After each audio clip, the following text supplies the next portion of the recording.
नमस्कार दोस्तों, स्वागत है आपका हमारे यूट्यूब चैनल पे। और आज का हमारा टॉपिक है कि नो कॉन्टैक्ट रूल में एक्स पार्टनर को कैसे डील करें। मान लीजिए आपको कोई रिलेशनशिप था जिसमें आपको ब्रेकअप हो चुका है और आप नो कॉन्टैक्ट रूल फॉलो कर रहे हो अपने एक्स को वापस लाने के लिए। तो इसमें ऐसे में बहुत सारा सवाल उठता है कि क्या मुझे हाल चाल लेना चाहिए, मुझे सोशल मीडिया चलाना बंद कर देना चाहिए, मुझे उसका बर्थडे विश करना चाहिए, कि मुझे दोस्ती रखनी चाहिए। ऐसे बहुत सारे कन्फ्यूजन्स हैं जो नो कॉन्टैक्ट रूल के टाइम में दिमाग में आते हैं। तो ऐसे ही सारे कुछ कन्फ्यूजन को क्लियर करने के लिए मैं ये वीडियो बना रहा हूँ। इस वीडियो में बताऊंगा कि क्या करना है क्या नहीं करना है। ठीक है, पहली बात तो रही बात हाल चाल लेने की, तो हाल चाल आप मत लीजिए। ठीक है, आपके हाल चाल से वहाँ पे कोई फ़र्क नहीं पड़ेगा, ना उन्हें ज़रूरत है। ठीक है, अगर आपके पार्टनर ने आपसे ब्रेकअप किया है तो सिंगल है, अगर मान लीजिए, तो अपनी सिंगल लाइफ में बहुत खुश है। आपकी सहानुभूति को उस इंसान की कोई भी ज़रूरत नहीं है।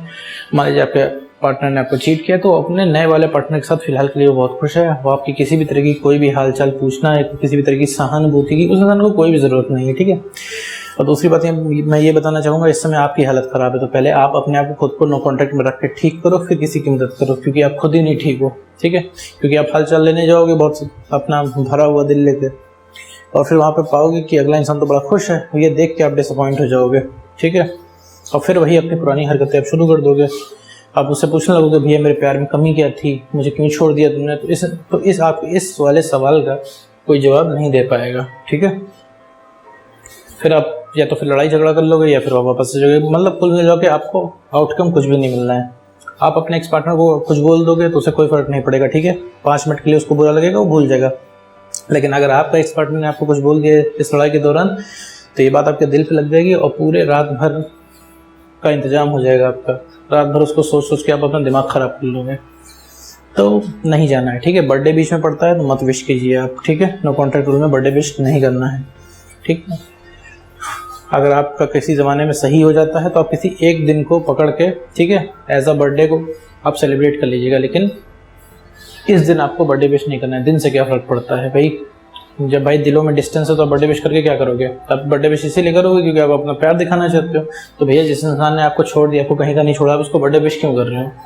ठीक है, तो ये सोच के आप बर्थडे विश मत करना। किसी ज़माने में आपको कुछ सब ठीक हो जाएगा, आपका एक्स वापस आप एक्स बैक कर लोगे, तो किसी एक दिन को पकड़ के आप बढ़िया सेलिब्रेशन कर लेना, क्योंकि दिन से कोई फ़र्क नहीं पड़ता है। ठीक है, हर दिन बर्थडे है। रही बात हाल चाल लेने की, कैजुअली बात करने की, तो नहीं भैया, आप ये नहीं कर सकते हो नो कॉन्टैक्ट रूल में। इसलिए नहीं कर सकते कि आप लगातार बात करोगे। ठीक है, बात करोगे तो फीलिंग तो आपके अंदर वही वाली है, तलब वाली। ठीक है, ब्रेकअप के टाइम क्या होता है, आप ज़्यादा ओवर एक्टिवेट रहते हो इस चीज़ के लिए। ठीक है, हल्का सा वेटिंग जाएगा, आप उससे सवाल जवाब करने लगोगे। वो उसने हंसते हुए भी अपने व्हाट्सएप पे या किसी भी सोशल मीडिया वेबसाइट पे उसने अगर टीपी लगा दी तो आपको ये तक खल जाएगा। ठीक है, आप इधर आपको यही लगेगा कि आप परेशान हो, अगला इंसान खुश है, ये ब्रेकअप करके इतना खुश क्यों है।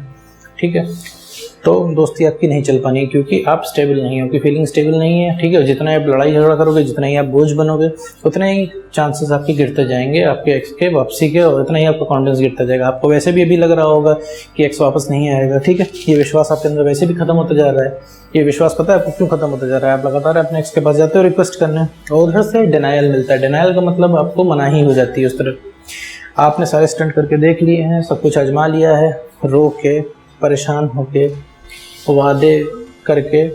ठीक है, उसको स्कीम समझा के, स्कीम समझाने का मतलब है कि आप कॉम्प्रोमाइज़ करने को तैयार हो कि भैया मैं ये कॉम्प्रोमाइज़ कर लूँगा पर मेरे साथ वापस आ जाओ। तो भी वो इंसान आ नहीं रहा है, आप सब कुछ करके हार चुके हो।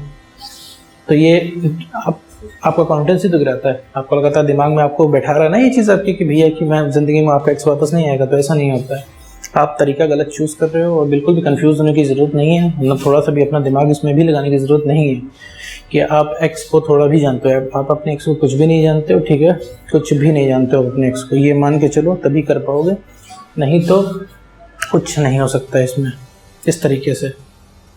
और एक बात मैं फिर बताना चाहूँगा, आपका एक्स हर वो काम कर सकता है जिसकी आपको उम्मीद नहीं हो, सारे काम कर सकता है वो। ठीक है, अभी ज़िंदगी भर आपके साथ लॉयल रहा हो, ठीक है, ब्रेकअप के बाद वो आपका एक्स पार्टनर 10 लोगों से फ्लर्ट भी कर सकता है। इस बात की भी एक्सेप्टेंस आपको रखनी पड़ेगी।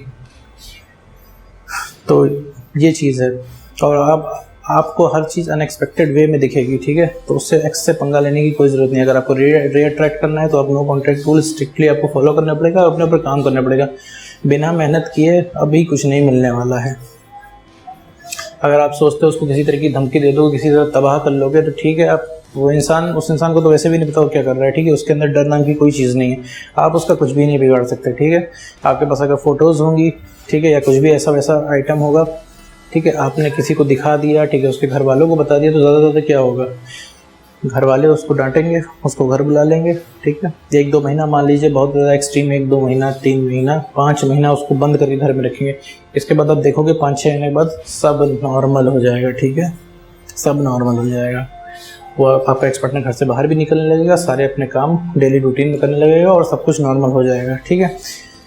तो इसके बाद जो ना आप कहीं के नहीं बचोगे। आपके पास तो एक बहुत बड़ा सा हथियार था कि मैं भैया फ़ोटो दिखा दूंगा, तो मैं घर वालों को बता दूंगा तो तुम परेशान हो जाओगे। इसके बाद आपके पास कोई हथियार नहीं रह जाएगा, तो वो इंसान तो वैसे भी आपसे नहीं डरता है, उसके बाद वो और आपसे नहीं डरेगा और आप उतने ही छोटे बन जाओगे उसकी नज़रों में। आप अगर मान लीजिए इसके बाद, ये करने के बाद अगर आपने उसको सड़क पे देख लिया ना, तो आप खुद छुपोगे। छुपना उसे चाहिए, लेकिन छुपोगे आप। तो ये सब करने का कोई फ़ायदा नहीं है, लड़ाई झगड़े करने का कोई भी फ़ायदा नहीं है। ये सोच के लड़ाई झगड़ा मत करो, किसी ज़माने में आपने प्यार किया था, ठीक है। खैर ये उस समय बातें ये सब ध्यान में रहती नहीं है, बट आपके काम की बात यह है कि आपको नो कॉन्टैक्ट रूल करना ही पड़ेगा। आप नहीं करोगे नो कॉन्टैक्ट रूल, 2 महीना, 4 महीना, 5 महीना, 6 महीना, साल भर बीतता जाएगा, आपकी हालत यही बनी रहेगी।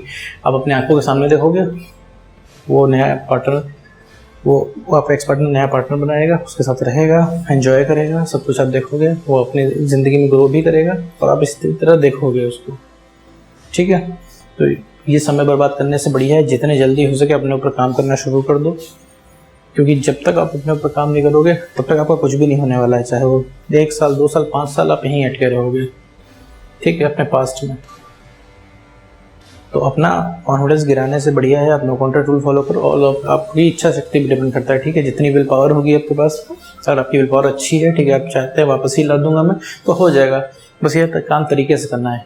अपने इमोशंस, अपना प्यार, प्लीज़ इसको साइड कर दीजिए, ठीक है। ये इमोशन और प्यार नहीं, सिर्फ एक मात्र एक कमज़ोरी है, ठीक है। अभी वो इंसान आपके पास अभी आ जाए, पैरों में गिर डाले, तो अभी आपका 2 मिनट में मूड चेंज हो जाएगा। फिर आप जानते हो सब प्यार आपका खत्म हो जाएगा। आप फिर लगोगे सवाल जवाब करने उससे कि अरे तुम्हारी हिम्मत कैसे हुई कि तुम मुझे छोड़ के चली गई या चले गए, ठीक है। तो अपने आप को बेवकूफ़ बनाना चीज़ को बंद कीजिए। प्यार, इमोशन अच्छी चीज़ होती हैं, लेकिन तब जब आप रिलेशनशिप में हो, ठीक है। रिलेशनशिप से निकलने के बाद, ब्रेकअप हो जाने के बाद इमोशन दिखाना, केयर करना, ये सब इरिटेट करता है और एक जहर का काम करता है, ठीक है।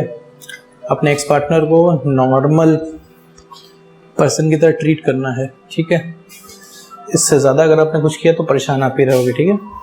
आपके ये से ओवर पॉजिटिव बिहेवियर से ही इंसान डरता है, ठीक है। आपके इतने ज़्यादा इनसिक्योर होने से, इतने ज़्यादा सवाल जवाब करने से, इतने ज़्यादा इमोशनल रहने से अगला इंसान आपसे कटता है, ठीक है।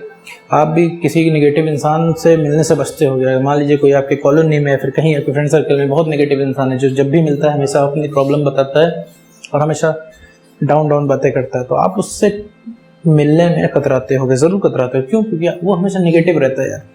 उसी तरह आप अपने एक्स के लिए नेगेटिव हो भाई। जब भी आप उससे मिलते हो, जब उससे बात करते हो, हमेशा यही पूछते हो कि भैया हमने कितना प्यार किया, तुमने कितना प्यार किया, ये सवाल वो सवाल, तुम मुझसे अब करते नहीं, तुम मुझसे कितना ज़्यादा प्यार करते थे पहले, अब नहीं करते हो, ठीक है, मैं तुम्हारे पास जी नहीं सकता एंड ऑल। ये सब की ये सारी बातें नहीं करनी होती हैं, ठीक है। ये भी रिलेशनशिप में चलती हैं, लेकिन महीने में 1 बार, ठीक है। बहुत ज़्यादा है तो महीने में 2 बार, ठीक है। बाकी हमें एंजॉय करना होता है रिलेशनशिप में, ठीक है। एक दूसरे की कंपनी एंजॉय करनी होती है, हमें अच्छी बातें करनी होती है, हमें हंसी मजाक करना होता है। लेकिन एक्चुअली में आप लोग करते क्या हो कि आप इमोशनल बातें करते हो। तो मैं इसी चीज़ का क्लैरिफिकेशन दे रहा हूँ, इसी चीज़ का जस्टिफिकेशन दे रहा हूँ कि क्यों आपको नो कॉन्टैक्ट रूल में अपने एक्स पार्टनर से दोस्ती, यारी, बर्थडे विश वगैरह क्यों नहीं रखना है। बस इसी चीज़ का क्लैरिफिकेशन। अगर आपको एक बार में ये वीडियो ना समझ में आए तो आप 2-3 बार रिपीट करके इस चीज़ को देख सकते हैं और इस चीज़ में बताए गए पॉइंट आप नोट कर सकते हो कहीं पे, क्योंकि अल्टीमेटली काम आपको ही अपने ऊपर करना पड़ेगा। आप कुछ भी कर लो, कितना भी आप दम लगा लो, इस तरह से रिक्वेस्ट करके, उसके सामने स्टंट मार के, उसको धमकी दे के, उसको डरा के कुछ भी नहीं करा सकते हो आप। ये चीज़ एक जगह लिख लो। और बिल्कुल अभी अपने एक्स को कोसने की ज़रूरत नहीं है। 50% गलती आपकी भी, हाँ मानता हूँ ये बात कड़वी है, लेकिन 50% गलती आपकी भी है। अब वो इंसान आपकी ज़िंदगी से जा चुका है और अब नॉर्मल तरीके से वो नहीं आने वाला है। उसके लिए अब प्रॉपर स्ट्रेटेजी बनानी पड़ेगी। तो बस आप प्रॉपर तरीके से नो कॉन्टैक्ट रूल फॉलो कीजिए। बस दोस्तों, आज की वीडियो में इतना ही।